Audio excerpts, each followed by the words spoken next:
All right, y'all. Doma Sports Talk Worldwide back at you. I'm here with my weekend review in the world of sports. And we're going to have to start off with me apologizing and correcting. I made a mistake. I gave you guys the wrong information about the fight between Sergey Kovalev and Andre Ward. That fight will be this weekend on the 19th of November. Excuse me again, the 19th of November, right? So, that gives us more time to salivate and anticipate, right? But my bad, guys. So since I made a mistake, I will give you something that I normally won't do, and that's give you a prediction. My prediction is going to be Sergey Kovalev by knockout, probably a little bit late.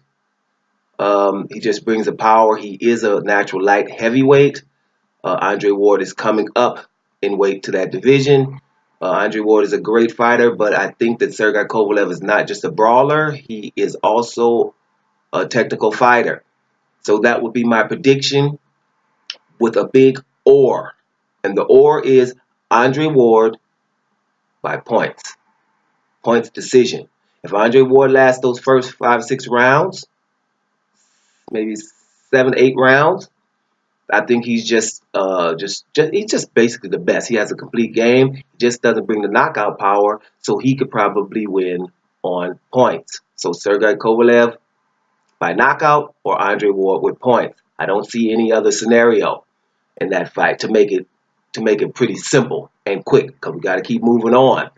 Now, my other prediction for the fight is if Andre Ward does win this fight, it will be labeled as boring. I've been checking that out lately. That seems to be the narrative in box sport. It's something that if you're a casual fan, you don't need to get into. But that's my other prediction. It will be labeled boring if Andre Ward were to win this fight. Guys, it's significant in the boxing world. Make sure to tune in wherever you are in the world because it's going to be boxing at its best. It means something. I know I will be at the edge of my seat no matter how the fight is going on. It just will be very, very interesting fight. No doubt about it. Okay, so since we're talking boxing, we might as well talk about the fights that did happen. You had Luis Ortiz versus Malik Scott in Monaco, right? It was kind of an important fight. Luis Ortiz wins by unanimous decision, and he won every single round. He had about 2 or 3 knockdowns, which means he won those rounds 10-8. So it was a whitewash. Malik Scott, who is a very skillful fighter, comes in at 246 pounds. So I expected him to do a little bit more, have a little bit more offense. He was totally negative. He seemed to be trying to survive. He was just totally in survival mode. It was a negative fight.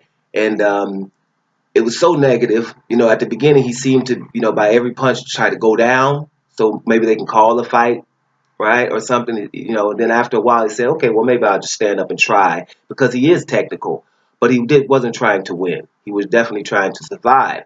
So it kind of made Luis Ortiz not look so great. But my point to that is, uh, even though Luis Ortiz showed that his movement is not his strength, but um, I don't think Luis Ortiz did look that bad. He did what he had to do. This guy that he was fighting wasn't not only in survival mode, but he is one of the best technical fighters in the heavyweight division. So at the end of the day, you got the win, and you won every round. What else do we need the man to do? I've been hearing whispers of him being exposed, but I've told you guys about that word in boxing. Guys can win 30 fights in a row. And if they lose one, they're exposed. But that's some of the reason why they don't want to lose their O's. Because if they do, they've been exposed, right? So it's a little rhyme, ain't it? But the thing is, that's how I see it. Luis Ortiz did what he had to do. He introduced himself to Europe, and the good news is he's able to fight on the 10th of December. So, hey, we got everything we wanted. Of course, we would have liked a more action fight, but some fighters are trying to survive. As for Malik Scott, farewell. Farewell to fighting elite fighters for right now. And you're about 36 years old. I would have gave it a little bit more at that point in your career, because I don't see people inviting you to fight when you're fighting in this manner. You should at least be trying to win the fight. And Malik Scott is so talented, it's a shame. But I think he's going to have to really, his next fight or two, he's going to have to really do something special. And I thought he did, beating Tony Thompson and Alex Lepai to get to this point. So I really thought that he was going to come in with a little bit more. So anyway, so we can move on. Malik Scott, farewell. Get your train on and see if you can get back. And you got to be a little bit more positive, because all three of your losses, they don't taste that good. Bad taste in your mouth. All three of your losses, Deontay Wilder, Chisora, and now this one. There's something a little suspect about all of them. So you need to get that together, dude. So the other fight that happened was Danny Swift Garcia against Samuel Vargas. It was definitely Garcia was the favorite, and he did what he had to do. He got rid of old boy. Let me see. Did I write it down? I think he got rid of old boy in about round 6 or 7. Yeah, he got him in the 7th round, right? Well, I did say that Vargas took a good shot. He seemed to be trying his best, and that's all you can ask for those fighters. He got hit with several left hooks, and that's Danny's bread and butter. And he stood in there, and he did his best. And I think that his stock rises. Samuel Vargas. I don't think he's going to fight any elite fighters, but he's definitely going to fight a lot of up-and-comers and things like that. And that's what it's about. It's about feeding your family for some of these guys. Everybody can't be elite. Everybody can't be champions. So he did a good job. Danny Garcia did what he had to do for his home fans in Philadelphia. And now the fight that everyone wants to see in the welterweight division against Keith Thurman, who jumped in the ring at the end of the fight so they can really promote the fight. They were in at each other's noses, which is very entertaining, and it will get people hyped for the fight that they have, I think, on March 4th. I will check that so I don't make any more mistakes. But that fight is going to happen now. So everybody seemed to have done what they needed to do this weekend to assure themselves of those next fights. Okay? So there's the boxing world. In a nutshell, some other things happened, but we don't need to talk about it. So, of course, there were World Cup qualifiers. I'm not going to get into that yet. I don't think it's significant enough, and plus we won't have the time. There's World Cup qualifiers all over the world, and I don't think the matches were that close, right? So we won't get into that, but we will as the World Cup qualifying gets a little further into it. Right now, we don't have to address it. Now, I know people from certain countries will be like, hey, hold up. That was important to us. I got you. But we'll get around to it as the time goes on. We don't want to get into that. Now, guys, let's go into Formula One. I hope y'all saw that race. Now, it was a lot of rain in Brazil, so it made for a lot of action, right? And a lot of stoppages, but a lot of action. Things were going down. We had 5 crashes in the rain. We had yellow flags. We had red flags, which means the guys have to stop the cars, park them, and just stop and, hope that it stops raining. It didn't. So we had a good race. Lewis Hamilton won the race. Rosberg came in second, which means at least we have a final.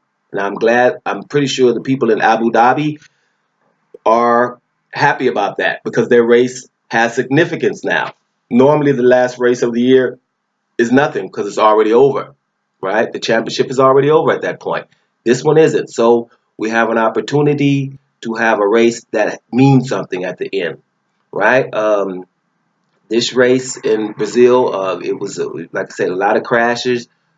People were driving in this rain.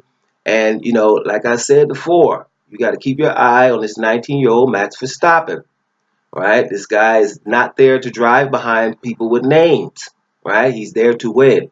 And you can really see it. We have a new talent in the Formula One, and I love it. Those are the kind of drivers I like. I told you guys I liked Juan Pablo Montoya, Jacques Villeneuve, and of course Lewis Hamilton. Guys that are trying to pass. They are not trying to drive behind you because your name is something. And that's what I personally like. That was drawing me to Formula One to watch it. If they're just driving behind each other, then I won't be tuning in if I see that happening too much. So I am enjoying Max Verstappen. Those Red Bulls are historically good in the rain, and they did it again in the rain. Let's be real. If you watch the race, you would have noticed that while it was raining, it kept raining. It didn't really let up, right? But Red Bull took a chance to go on instead of the rain tires. They went on what you call intermediate tires, and the intermediate tires are, they're pretty good in the rain. But if the rain slows down a bit, then those intermediate tires are faster than the rain tires. So they took a chance basically, Red Bull, and brought their drivers in for a pit stop to see if and put on those intermediate tires to see if you know if they could be faster if the rain was going to let up. It was a chance and it didn't work. My point is, if they didn't go in, they probably would have got first and third place respectively, the two Red Bull drivers, Max Verstappen and Daniel Ricciardo.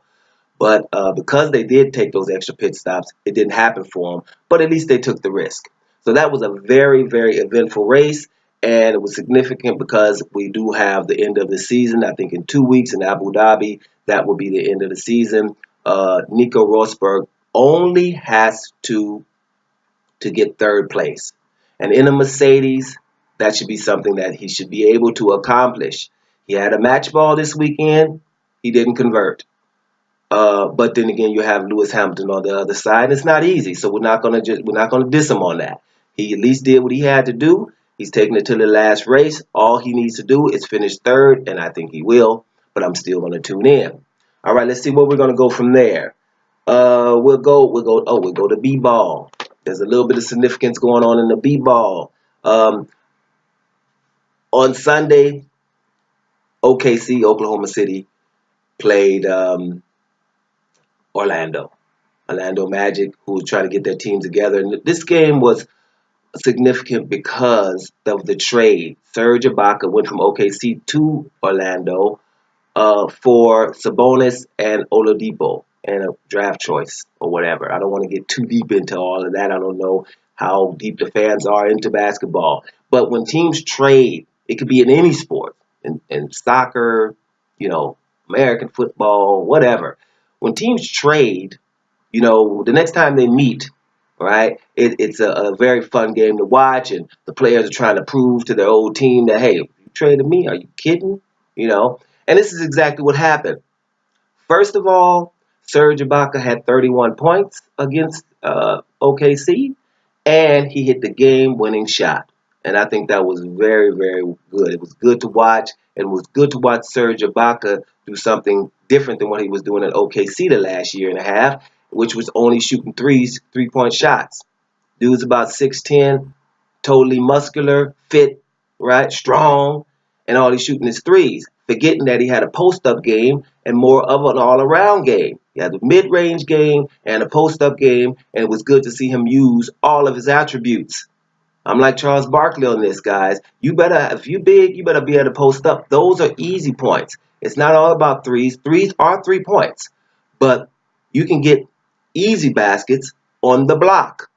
And you might get your opponent in foul trouble, which helps in the end of these games. We're kind of going to a different type of game. Good luck with that, guys. I don't see that in the long run being the way to win. So I was glad to see him play that way, and also to show Oklahoma City, hey, look, this is what you gave up. So they went into Oklahoma City, which makes it even more significant, and won that game. So that was very good to watch. Now, a side note in that game is Russell Westbrook's, beast mode. I told you he's beast mode, him and Anthony Davis and James Harden, by the way. Beast mode. He had what you call a monster triple-double. A triple-double, you can have 10 points, 10 rebounds, and 10 assists, and that's a triple-double. But once you hit 30, 10, and 10, then it's a monster triple-double. And he had a monster triple-double. I don't think he should have took the last shot of the game, but sometimes the superstars feel as though they have to because, the basketball pundits say, hey, you should. I remember back in the day, LeBron would pass, and he would always get some flack because he passed that ball at the end of the game. which might be the better play. Me being a coach, my star doesn't have to take the winning shot. I want the best shot. We can use the star as a decoy and get a better shot, right? But that's just me and Greg Popovich, okay? But that's another story, right? Another significant thing in the basketball world is I just wanted to say Golden State Warriors played Phoenix, right? They struggled to beat Phoenix. And my prediction about Golden State this year is they won't win 62 games. The reason I say that is because I feel this as though chemistry in sport is important. In team sports, chemistry, it's underrated. They have a whole flock of good players, but they all need the ball. So I don't think they're going to win 62 games. And they beat Phoenix, and you had two players with 30 points and another one with 29, right? It's a lot of points coming from the guy. So everybody scored the points, and you still struggle to beat Phoenix at home. This shows me what I mean about chemistry. I don't see them winning 62 games. They're going to win a lot of games because these guys, we're talking about all-time greats. You have a team right now that have two bona fide all-time greats in Steph Curry and Kevin Durant. And two that are definitely going to be arguably all-time greats in Klay Thompson and Draymond Green. But this team still is going to struggle to win 62 games, and it's going to be a chemistry issues going forward. Let's just check that out. But I just wanted to mention that. Another thing I want to mention about basketball is keep your eye on a guy named Devin Booker from Phoenix. I thought he was just a spot-up shooter. I got that wrong. He's an all-around player, all-around offensive player. He's going to be a weapon going forward. So keep your eye on Devin Booker. Let me see anything else in basketball. No. Okay, yeah, of course. Wiggins from Minnesota, he had 47 points, a career high. That was also kind of significant. 47 points is 47 points, okay? In basketball, that's a lot of points. And this is only like his third year. So you better keep your eye on him. He plays for Minnesota. But they're going to be coming up. This is a young team, and they're finding their way. But they're going to have a lot of big wins this year because they have a few weapons, and these kids are starting to believe in themselves. So that's something also. 47 points from Andrew Wiggins. Now, let's go to the ATP Finals in tennis in London. Let's keep an eye on that, because it's the race for number one. Andy Murray, he started well. He beat, who did Andy Murray beat? Let me see, who did Andy Murray beat? Andy Murray beat Chile 6-3, 6-2 in his first match.